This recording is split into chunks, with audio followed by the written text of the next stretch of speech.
Oh, have we done it? I think we've done it. I think we are live. Let me just double check everything. Bear with me a second. Let's double check. Let me know if you can hear me, guys, in the chat. God, don't you state technical difficulties. Bloody hell.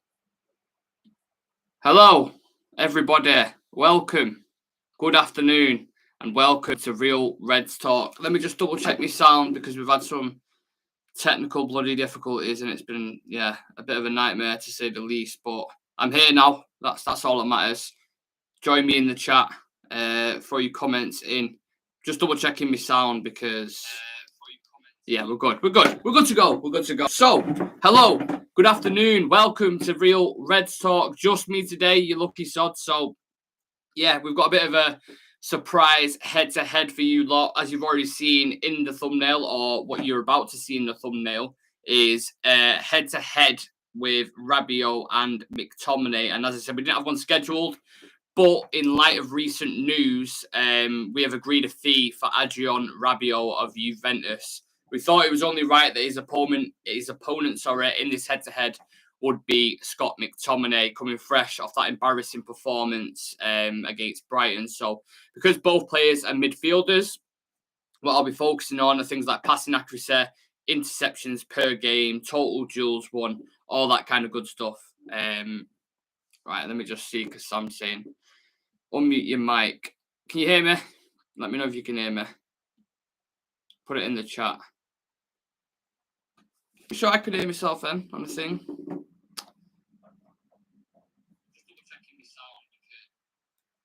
Hello. Yeah, sweet, man. I can hear it. I'm just watching on YouTube. Throwing me off there. No, where was we? Can't remember where it was at. That's completely threw me off.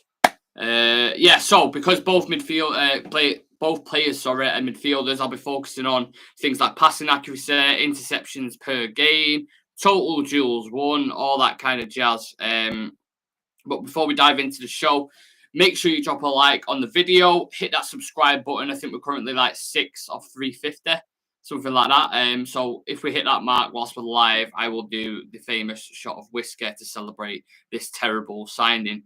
Now, midfield, as we all know, has been an issue pretty much since, Michael Carrick left, Paul Scholes. We've never really filled that void. We filled it. We just filled it with kind of shit players. So McFred, for example, the current duo of McFred has been so painful. You think about during the Ollie, where it really came into fruition. It was like Ollie's go-to pairing, and then it's just kind of stuck for whatever reason. Like we thought when Ragnick came in, that might change slightly. Didn't happen. Then when Ten Hag comes in as his first game of the season, you think, oh, sweet, an elite coach in Europe. He's not, he's worked with Donny van der Beek before. He's definitely going to break that partnership off with McFred. He'll play like a Fred, Donny, Ericsson, let's say, for example. Again, doesn't happen. McFred stays somehow. We're still going with him for whatever reason.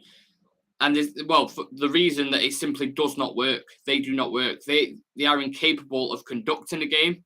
They're incapable of reading a game defensively or offensively. They're never confident on the ball. And when they are confident, they get the ball completely taken off them. And many, many other things. The thing is with midfielders, you can get all different kind of types. You get midfielders from like anchors, deep line midfield playmakers, box to box, number 10s like Bruno Fernandes, for example. Ones who can do a bit of both. But the quality is the main thing that matters for me and the most important thing, which is why I'm hoping we get the De Jong deal over the line, because it's been dragging on for far too long, let's be honest. So as always, I'm going to give you lot a short profile on both players. Scott McTominay, 25 years old, right-footed midfielder who came through at Manchester United Academy to somehow maintain a regular spot consistently. God knows how. Strengths include character, fitness, strength. If I'm being completely honest, I was struggling to think of strengths from McTominay. Weaknesses include passing, tackling, dribbling, reading of the game. And that was evident when we played Brighton yesterday. Adrian Rabiot is it Rabiot or Rabiot or yeah, I'm not sure how you pronounce it, but Adrian Rabiot, 27 years old, a left-footed midfielder for Juventus who predominantly plays on the left-hand side of the midfield, whether that's a midfield 3 or a midfield 2. He's also played on the wing as well for Juventus. I'm not sure. He's played there a few times. He's had spells at PSG and he's played around 30 games for his international team, France. He's got 1 year left on his contract at Juventus. Allegri wants to keep hold of him. He's a fan of the player. He likes him. But Rabiot wants to leave, or it seems like he wants to make an exit. The only kind of stumbling thing at the minute is his agent, who's actually his mother, and they're discussing terms at the minute. So I think we've agreed a fee in principle for 15 to 20 million. But we still need to discuss like agent, personal terms and stuff like that. So we'll see what happens with that. So this is the reason why you're here. It's a head-to-head McTominay versus Rabiot. Smash a like on the video for that. Hit the subscribe button. Push us up to 350. That'd be amazing if we could do that whilst I'm live. The main bit is the statistical part. So let's have a look at both of them. Adrian Rabiot. So both of these stats are coming from the respected leagues. So Serie A, 21 to 22 season, and then obviously McTominay's his last season, 21 to 22, just in the Prem. So it's just league stats, which we usually do on head-to-head. Anyway, so we'll dive into the passing first off. Adrian Rabiot's got 2 assists, 45.2 touches per game, and 2 big chances created. McTominay has 1 assist, 56.7 touches per game, 1 big chance created. Not much difference in the first 3 there. You've obviously seen that touches, McTominay is slightly involved in the game a little bit more, which is kind of worrying. Then we go into key passes and accurate per game. So for Rabiot, the key passes is 0.7. McTominay has 0.8. Very similar again. McTominay tops him in that. Keep going. Wait until you see the rest of them. Accurate passes per game for Adrian Rabiot is 26.5. So that's 83%. And McTominay's is higher. It's 35.2 and his is 87% for Scott Mctominay. So McTominay's actually beating him in stats, which is just nuts at the minute. And I get, a lot of people could say stats aren't everything. It's not the whole thing. I completely understand. I get that. But, sometimes you can provide a certain amount of depth to your analysis. You know what I mean? That's stats are stats, the facts. So you can go off a bit of it. I'm going to get into the eye test with Rabiot a little bit later on. So, yeah, let's have a look at accurate passes in the own half and accurate passes in opposition half. Adrian Rabiot averages 86% in his own half and 78% in the opposition half. McTominay is 87 own half, 84% opposition half. And I thought, well, you know what? There's a little bit of jiggle room there that you can, there's probably some other passing stats that Rabiot's better at. So I had a look at long balls, chip passes, crosses. Turns out, nope. Long balls, 60% for Rabiot. Chip passes, 54%. Whereas McTominay's 65% long passes, 63% chipped passes on average. So passing stats, McTominay's is actually better, and it's in a tougher league for the Premier League, of course, compared to Serie A. I'm not, by no stretch of the imagination, am I saying McTominay's a better player than Rabiot. I'm not saying that at all. I'm just providing stats, and then you guys can kind of make your own minds up about it. You know what I'm saying? With that being said, let me just check if there's anything in the comments section whilst I'm here. Unmute your mic. Good now. Finally, it's time to step up. Best box-to-box midfielder. I hope you're not talking about McTominay. Jesus. Weaknesses, football. Who's Ravioli? Oh, is that going to be his nickname? Ravioli. Adrian Ravioli. I like it. Right, let's have a look at the defensive stats then. McTominay beats him on the passing stats, which is worrying. So for Adrian Rabiot, let's get a quick swig of my drink. Oh, need that. So interceptions per game for Rabiot, 0.6. Tackles per game, 2.0. McTominay, interceptions per game, 1.0. Tackles per game, 2.2. Better again in the tackling stats. Crazy. Rabiot hasn't even beaten him in one, I don't think yet. Not beating him in one statistic. Possession won for Rabiot, 0.4 times. McTominay is 0.4 times. So even on that, that's the first one where they're both balanced on it. Dribble pass per game. Now, this is something McTominay's shocking at, so I expect Rabiot's to be better. Dribble pass per game, 0.6 times McTominay's dribble pass more. He's got an average of 1. So there's the first one for Rabiot. Clearances per game, Rabiot's got 1 on average, and McTominay's got 2, which, you can look at that clearances stat and you can kind of say, is that the fact they panic more? So McTominay's got more and he kind of clears the ball rather than trying to play out from the back. Does that mean Rabiot's more composed? I'd suggest from the eye test, from when I've watched them both, Rabiot's definitely more composed on the ball.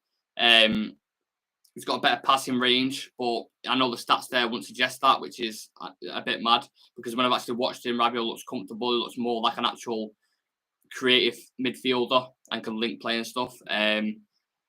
It's a bit, these stats are throwing me off completely, because I thought going into it, I just had the mindset that Rabiot's definitely a better player. And he is. I still think he is, but the stats are just throwing a bit of a madness. Clearances per game was 1. McTominay had an average of 2. Errors leading to shot. So that is 1 for Rabiot, and McTominay's is 1. But I still don't believe that stat. I'm sure I've seen McTominay drop fucking howlers where he's give away goals. Would the one against Brighton, I say that's a 21-22 season, so that won't count. But let's say, for example, the one against Brighton, where he tried driving through the midfield, he got it pinched off him. They played it through to Welbeck. Welbeck squared it across, didn't it? And then he scored. Would that not be like an error leading to goal? I'm not sure how they kind of calculate that, so that'd be interesting. Let's go and have a look at some others. So I want to look at the dribbling, because this is something that McTominay is shocking at as well. So Adrien Rabiot dribbling, he has 1.4 77% on average. Scott McTominay, when it comes to dribbling, 1.2 77%. So exact same in the dribbling department. Total duels, 1. Adrien Rabiot has 5.8 59%. McTominay has 6.7, 55%. Identical again, guys. Identical again. Nuts. Let's go with ground duels. So ground duels, where are we at? 4.3, 58% to the French geezer who plays in midfield. For McTominay, 4.4, 51%. Aerial duels, we've got 61% for Rabiot. McTominay's is 67%. So McTominay's either better in most of them or they're equal. Even possession lost, I'm looking at possession lost. McTominay's is only slightly more. Rabiot's got 8.3, or Ravioli-ish, as we call him. And McTominay's got 9.4. So very similar in that aspect. This is what I'm saying. You look at them, and does that scream to you like, this is the midfielder that, we need to go and get? It's absolutely crazy. Tom Sullivan, we are a piss poor club. Yeah, it's getting stupid now, isn't it, with the signings? And Nautovic is another one I'm going to touch on in a sec, but it's getting fucking ridiculous. Rest of the window is going to stink of desperation, Fellaini level. God, can you remember that Fellaini signing? When what happened now? The start of the window, Everton offered him to us for, I think it was for about 20 million or 29 mil. And then we was like, no, don't want him. We were focused on Cruz, Fabregas, blah, blah, blah, all these kind of guys. And then we was like, waiting until the end of the window, got to the end of August, and we was like, right, we'll buy Fellaini. And then Everton was like, well, if you want him now, you've not given us much time to buy anyone, so you're going to get stung like 35 mil or whatever it was. And then, the rest is history, I suppose. Some people actually liked Fellaini. Weren't my type of player. I don't think he was ever a United kind of player, but I suppose he's probably done better than McTominay, hasn't he? What we should have done? We should have done a head-to-head of McTominay versus Fellaini and just compared their stats, just for a bit of shits and giggles.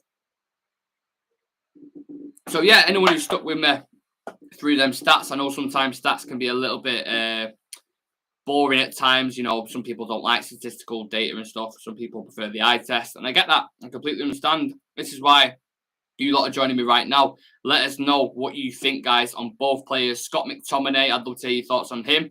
I imagine probably what you're going to say, but I'd love to hear your thoughts. Adrien Rabiot, if you've seen much of him, whether you've seen him for France or if you've seen him for Juventus, I want to hear opinions on both players. Put it in the comments section. Like the video and subscribe to the video.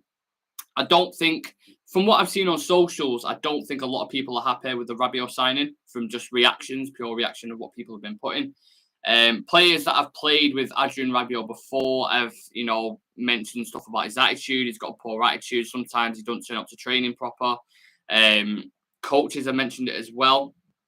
And I'm not dismissing the fact that Ten Hag can bring him in and he could be a completely different player.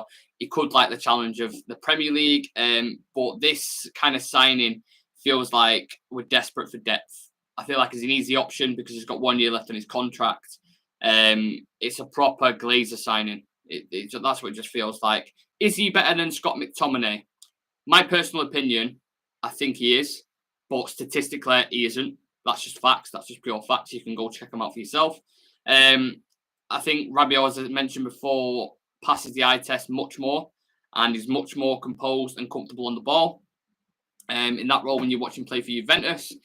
You also have to question, the motives for someone like a Rabiot coming to United. Are they coming for a paycheck? Because you can definitely guarantee that they're going to bump up his wages if he comes from Juventus to United. Or does he want that fresh challenge? That's what you need to know. When you're scouting a player, it's all good looking at the talents, what they're best at, all that kind of stuff. But do they train hard? Do they have the right motives? All the kind of personality quirks you want in a player. You look at someone like a Tyrell Malacia, for example, who's coming from Feyenoord, massive step up to Manchester United. He's come in, he's looked hungry, he's performed at a decent level. Probably looks like he can take Luke Shaw's spot at this moment in time, let's be honest. So you've got to check the actual profile of the player, and Ferguson always did that with players. He looked at like how they grew up, what his mother and father were like, how they raised him, like the whole background you have to check to see what kind of profile of a player they are. And I feel like someone like Adrian Rabiot isn't someone who's been thoroughly scouted. I feel like the Glazers, Murtaugh, and Richard Arnold have watched that game yesterday and they've gone, shit, we need a midfielder. Dropped a few texts to agents and gone, got anyone half decent who you can sell for cheap? They've waited. They've got a text this morning. Not the one you're thinking of. We got a text this morning. It says, Adrian Rabiot, 15, 20 mil. How long has he got left in his contract? 1 year? Yeah, fuck it. That'll please the fans for a little bit. That'll shut them up for a little bit about McTominay or Fred. Or do you know what I mean? It kind of feels like that. This is why, again, it goes back to the profile of the player. I think when you look at that performance from McTominay yesterday, he's so far below what we actually need. Anyone is an improvement on him. So everyone's kind of jumping on it saying, well, he's better than McTominay, he's better than this guy, he's better than this guy. Yeah, that's all good and well. But if we was to sign someone just because they're better than a McTominay, you might as well go sign, 90% of people in Europe who can actually pass a ball straight forward. Do you know what I mean? I think, personally, players like I don't know, Decore for Everton is better than McTominay. Or even Southampton, who are probably going to be fighting for relegation this season, they've got in their midfield, they've got someone like a James Ward-Prowse, who's levels above McTominay. Levels. And he's just a good, decent player in the Premier League. We need better than that. We need someone like a De Jong, in my personal opinion, which I know is a painful subject for everyone, but we need someone of that ilk desperately. Not someone like Adrian Rabiot, who, if you're taking him for depth, it's not such a bad thing, but yeah, it's not the greatest. Let's have a look at the comment section then. So Daniel Raj says, that's why we need to freshen the transfer business before the preseason starts. That's how top clubs work. Yeah, I agree. Are we replacing McT with a McT? Certainly seems like it's like a French McTominay, basically. I imagine a lot of fans or a lot of French people would be like, that's an absolute disrespect. But he's basically a French McTominay, really, just a little bit better. If you're happy with that, then, football's all about opinion. Don't just take my opinion for whatever. He's not quick. I'm not sure about his pace, to be honest. From what I've seen him, he's quite a lanky geezer in it, so I don't imagine he's got bundles of pace about him. Look, he could come in and make that position his own. Anything is possible in football. We know that. But he also could come in as another player with a stinking attitude on big, massive wages, wanting out of the club in a few years' time. Now, tell me that isn't a realistic situation. Tell me that is potential to happen. It seems like a United signing. I just think ultimately the recruitment has to be looked at upstairs and the scouting system, because too many times we're going for old players who we can get on the cheap, if they're in like the prime or past the prime, should I say. They're coming to the last year of the contracts. You think about players like Igalo, yeah? You think about Cavani, Schweinsteiger, Falcao. And yes, we've had successful ones like Ibrahimovic, Cristiano Ronaldo, who was way past 30 when they joined. But where does the future lie in that? That is the question I want to throw to you guys. Where's the future in that? You've got Man City, who have just signed Erling Haaland, who's, 21, 22, one of the best players in the world, one of the best strikers, only going to get better, especially playing with City, winning numerous trophies.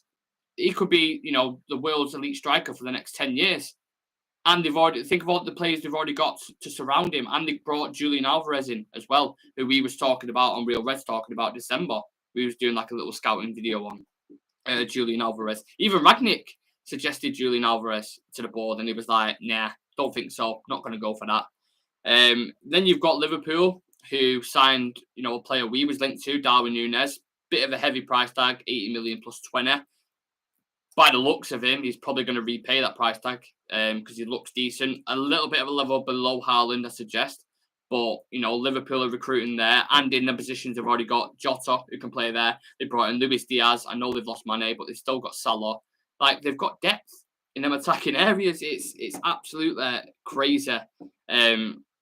What happens now if Ronaldo gets an offer near the end of August that's relatively acceptable? He's going to piss off. He's going to go. He's going to leave. What do we do then? If Martial gets injured, we're fucked. And imagine saying that 3 months ago. If Martial gets injured, we're fucked. Like, our depth is non-existent. We have no attacking players who are even considered close to the world-class category. Ronaldo's still probably world-class at the age he's at, but let's be honest, it's up in the air. No one knows what's going to happen with that. Jadon Sancho's another one who's on the cusp of like world-class level. On his best day, he definitely is world-class, but he's not proved it enough at a consistent consistent rate yet.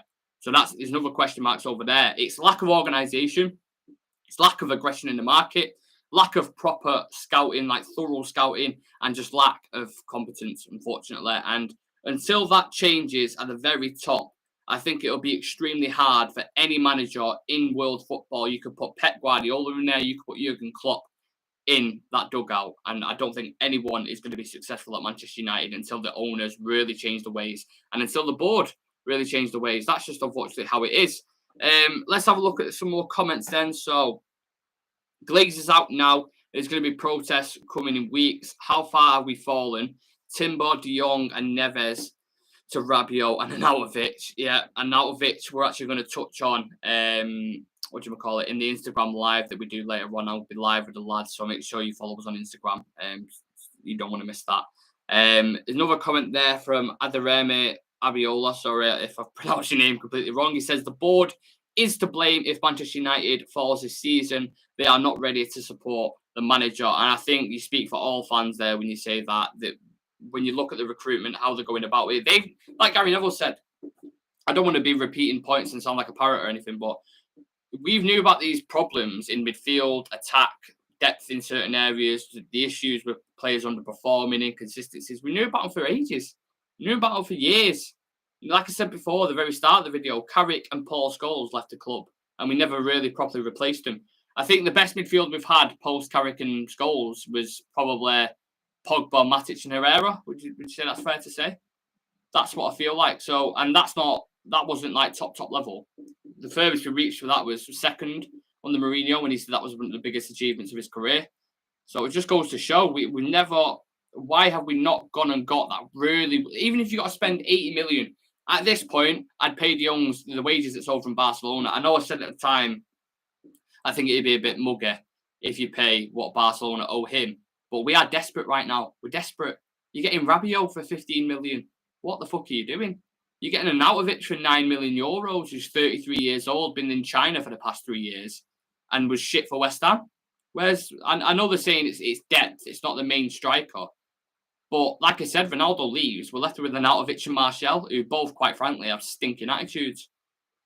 Doesn't make sense to me at all. It's United is so fucking frustrating. So frustrating when it comes to the transfer market. Every single season we had this. Remember that under Rolle? When he signed Donny van de Beek. Signed Donny van de Beek when Ollie didn't even want him. It was just like Ajax was like, oh, well, we've got this player here. I'm not sure if you want him. We could do 30, 40 million. And Ollie's like, I don't really want him, but we're not getting anyone else. So fuck it, I'll take him. Then you've got Igalo in on like a free. Do you remember when Igalo signed? And everyone was like, what? And they're putting this thing out, the PR's pushing the fact that he loves United, he's obsessed with him, they try winning him over with the fans, but Ighalo never did anything for it. He had that good goal against Lask, was it, in the Europa League? That was absolute belter, to be fair. But apart from that, what's Ighalo done for us? Kind of came in, had a decent first year. They upset him with the Ronaldo situation, and they didn't let him go back to South America. He's then injured for a full season, didn't work out. Falcao, knees just completely shattered. Had the odd good game, done out here. Bayern Munich sold a Schweinsteiger, which is just a massive warning, like straight away. Because Bayern Munich don't sell anyone like that unless they're pretty much done, they're gone. So Schweinsteiger, as quality of a midfielder he was in his prime, and I'd take him in his prime right now in our team. When we bought him, he was done.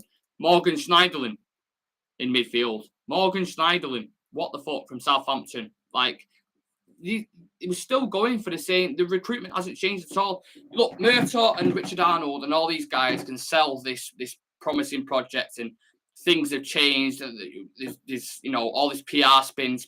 Like, we've got the money to buy the players. Trust me. Do you remember that chat he had with the fans at the pub, pushing all this? Like, yeah, don't worry. We've got the money for players. We're going to do this. We're going to do that. It's bullshit. It's absolute bullshit. We've got Christian Eriksen on a free, right? Christian Eriksen, very good player, but we've got him on a free. You then got Malacia. Could look at like an astute signing, but don't tell me that he was on United scouting system, that we was looking at him for a long, long time, because we definitely wasn't. It was Ten Hag who's like, I've seen him in the Eredivisie, really like looking as a player. That could be a hit in that respect. Lisandro Martinez, I question mark. I really like him as a player. I would have signed him. I said that months ago on the channel. You can go check that out. But our initial target, our priority was Jurrien Timber. Louis van Gaal had a little word in his ear. That move just completely went flat. Didn't go sign him. So, have we actually had any of our priority signings at all? Anyone? Like, even if we get De Jong, it's been dragged out for 13, 14 weeks. And just imagine the absolute eruption in the fan base if we don't sign De Jong. If he goes to Chelsea, that is an absolute calamity. It is disastrous if he goes to one of our competitors. If he stays at Barca, it's bad. But if he goes to Chelsea, I'm done out here. Honestly, I am really done out here if De Jong ends up joining Chelsea, because why wouldn't it? It's in London. It's, everyone, obviously, players from Europe usually prefer London. I don't know why, because I think London's a shithole. No offence. But they prefer Chelsea are obviously based in London. They've got Champions League football. They're obviously winning the Champions League a couple of years ago. They've got a very good, solid squad. They brought in Koulibaly, Sterling. The new owner, Todd Bowley, is having a bit of a madness at the minute. He's just wants to spend money everywhere. So they're investing in the squad. I know Gary Neville said he was calling him like stupid, like he's playing Football Manager or something, but he's investing. He's giving them what they want. You know what I mean? Like Tuchel saying, I want this player. He's trying. Now, Barcelona, granted, have taken Koundé off him, Rafinha, I think they've taken off him as well, and maybe Lewandowski. There was talks that Chelsea was in for Lewandowski. So in that aspect, it's a dangerous game that you're playing. It's waiting on these, taking so long on the deals, because we're losing that. The reason why we haven't got Anthony through the door is because of how long we've taken on the De Jong deal.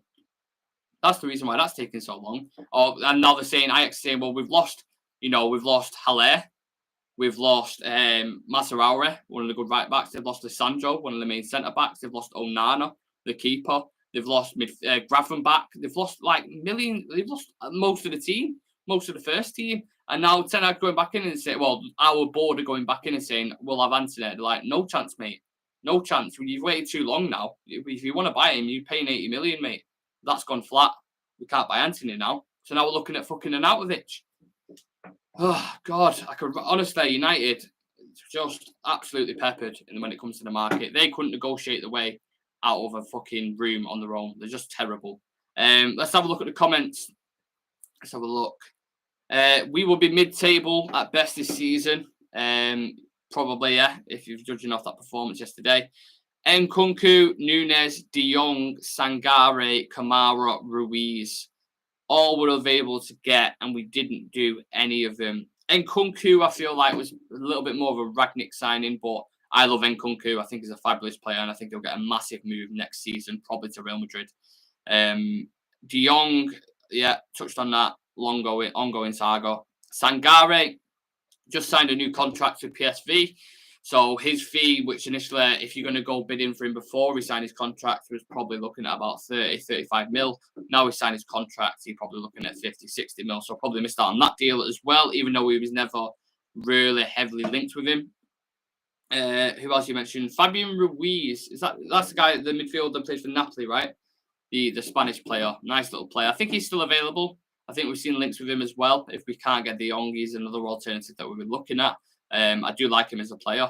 And then there's another comment as well saying, let the young lads take over the team now before it's too late. If Man United are scared of doing business in the transfer market, let the young lads take over the team. What young lads are you referring to? Let me know in the comments there. So, yeah, it's just one massive headache at Manchester United, isn't it? I think we can all say as fans, this lack of organisation, lack of aggression in the market, and just no scouting whatsoever, rushing about, panic buying players. We're used to this. It happens every single summer. We're the worst club. If there was a table at transfers, we would honestly be in relegation. We really would. And we might be in relegation this season in the actual table, given how things are going. Because we played Brighton on Sunday, who, let's be honest, they lost Bissouma. He lost Cucurella, two of the best players, and they outplayed us at Old Trafford. People was calling me crazy, comments when we did the preview for the Brighton game, and I was saying I think it's going to be 50-50. I think we're probably going to draw 2-2. And I didn't want to put out likes of positivity, but look, this is a reality check. We said this on the preview. Me, Dan, and Sam all said it on the preview. This is a reality check of where we're at in the minute. And this is, it's because of the Glazers. It's because of the board. It's because of incompetence. Yeah, it's just unfortunately how it is. Let me know, guys, in the comment section how you would have gone about this transfer window, because I imagine you lot have got a lot more competence than our board and our owners, 100%. Let me know who you would go and get now. Let's say that. I think that's more interesting. Right now, in this moment, who would you go and buy for Manchester United? Because would you look at someone like a Rabiot? Do you like him as a player? What do you think of Scott McTominay? All that kind of stuff. Put in the comment section. Another comment there. We should have gone for Tielemans and Neves if we miss on De Jong. But no, we want to go for a player who doesn't want to come here and spend the whole time convincing them. Yeah, the thing is, right, I feel like a competent club. You look at City, who just signed Calvin Phillips, right? They've already got Rodri, De Bruyne, Gundogan, Bernardo can drop in there. They've got Foden who can drop in there as like 8s or whatever, box-to-box kind of players. They've got about Calvin Phillips, who would start in our squad straight away. Look at their bench on Sunday, right? For example, Man City, here's a good example. So on their bench, they had Riyad Mahrez, they had Bernardo Silva, they had Calvin Phillips, they had John Stones, and a couple others as well that we can't think of the top of my head. Every single one of them players would get in our squad, would be a starter. Hands down. Mahrez would start for us on the right-hand side. You put Jadon Sancho over to the left. John Stones would probably start alongside Lisandro if we're going off, Maguire's performances last season. He may improve.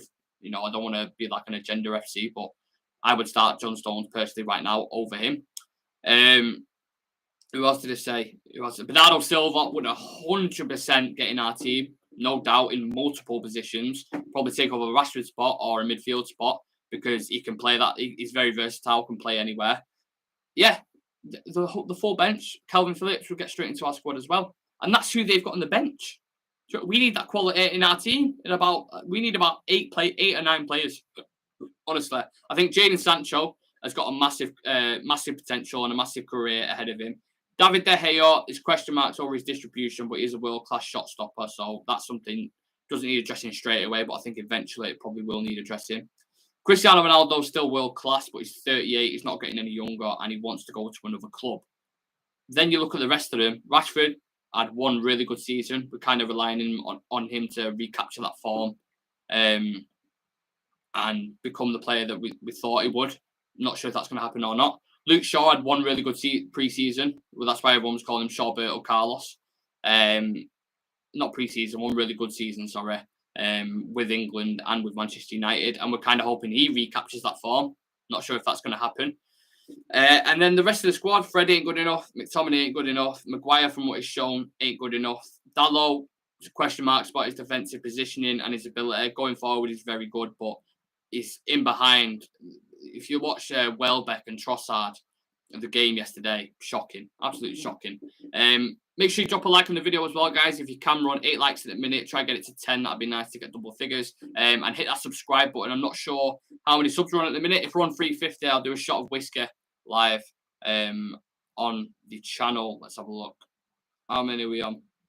345. So if we get 5 more subscribers, I'll do a shot of this live right now to celebrate this terrible signing in Adrian Rabiot.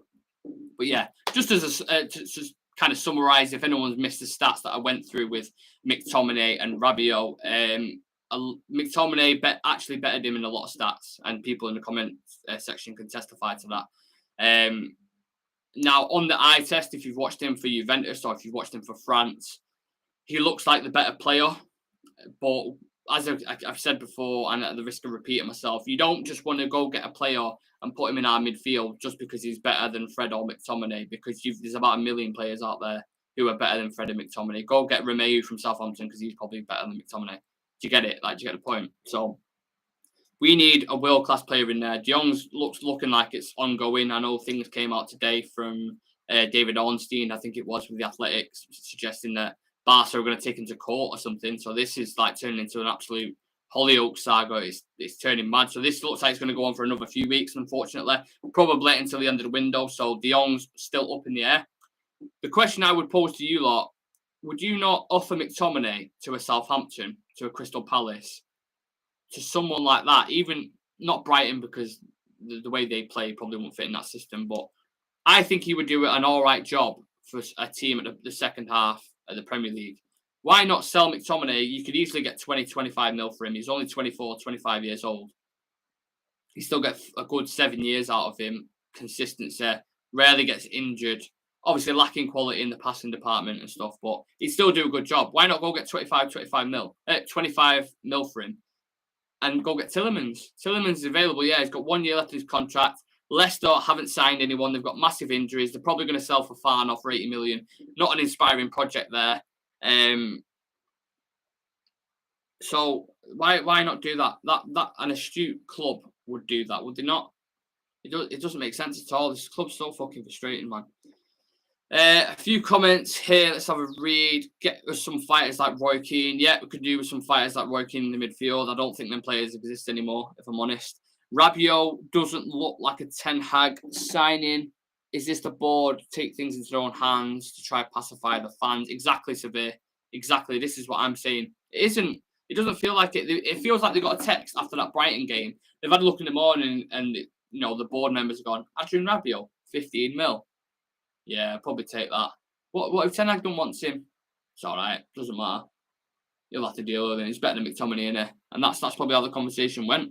Full of incompetent idiots. Young lads like Garnacho, Iqbal, Sanchez can replace the old guys. But is it fair? Is it really fair to throw them guys in the mix? I don't think it is. Like, at half-time, after that shocking performance, would you have thrown young kids in there? It's a lot of pressure to go in there and perform. I think the players like Iqbal, Savic, they look promising, but they're very young, very raw. Like, Premier League's completely different. Pre-season, fucking hell. A lot of the players in pre-season look really good. And look what happened as soon as we played Brighton. Everything went to shit. So you need to nurture these young players. I still think Jimmy Garner probably needs to go back out on loan. I still think, I'd send either Ahmad or a Garnacho out on loan again in the Premier League if you can, or at least the Championship, so you've got that physical competition. And I'd send a few others. I don't know what's going to happen with the likes of Elanga, because I think Elanga's okay, but he's more of an athletic player. I don't think his decision-making is great. I don't think his first touch is great, so there's worry marks over him. They need nurturing these players. You have to drip feed them into just a winning squad. You look at Foden's development at Man City, how they nurtured him. It was perfect. Then he stepped up into it. I know he's got a very high ceiling, but look at how they nurtured Foden. And they did it in the right environment. You bring players. You saw what happened with Elanga last season. Came in, looked apart. I was like, whoa, who's this young player? Looks, fantastic. And then it gets to a certain point. He has a bit of dip in form. Now he's tailored off a little bit. People are questioning if he's good enough or not. Like, it's one of them. Me personally, I would not throw young players into there. And I think Vincent Bullock there says the young guys are good, but they're not ready. Do we rush young players now because they'll turn into Paul Pogba in the future? and let it get to their head. They are bigger than the club. Yeah, it's all about morals and principles. And I think Ten Hag, as good as he is as a coach and as good as he is working with young players, don't forget players like Matthias de Ligt, De Jong, Ziyech, Donner. He's nurtured these players in that Ajax team, that famous Ajax team that got to like the semi-finals or whatever it was. Could have potentially got to the finals. He is very good working with youth, but again, he's not a magician. You can't just, all right, let's just play Iqbal Savage in the midfield and let's go with that. And hopefully they'll develop within time. And you need that consistency and that robustness to deal with the Prem as well. It's very physical, very demanding, and young players struggle a lot of the time to come from like youth level to the Premier League. The Premier League is the best league in the world right now. Let's not forget. And yes, McTominay and Fred are shit. They are shit. The quality, the level, absolutely shit. But when it comes to week in, week out, they're used to that run of games. You know what I'm saying? So the young players, I would nurture. What's the latest about Mason Greenwood? Still under investigation from the police, I believe. And quite frankly, I'm not arsed with Greenwood. I don't want him to ever play for the club again, ever. I'm just going to leave it at that. Yeah, that's it, guys. Thank you for watching the head-to-head on Rabiot McTominay. Sorry for some of you joining late have missed the stats. If you want to, scroll back the video and you'll see the comparison on passing stats, defensive stats. Some very shocking ones there because you're like, fucking hell, it's literally like a French McTominay. Mental, absolutely mental. Like I said, we'll be live on Instagram in about an hour and a half. About 6 o'clock, we'll be live on Instagram. So type in Real Reds Talk. We'll be discussing Rabiot with the lads. I think Sam and Daniel will be on, so we'll get their thoughts on Rabiot.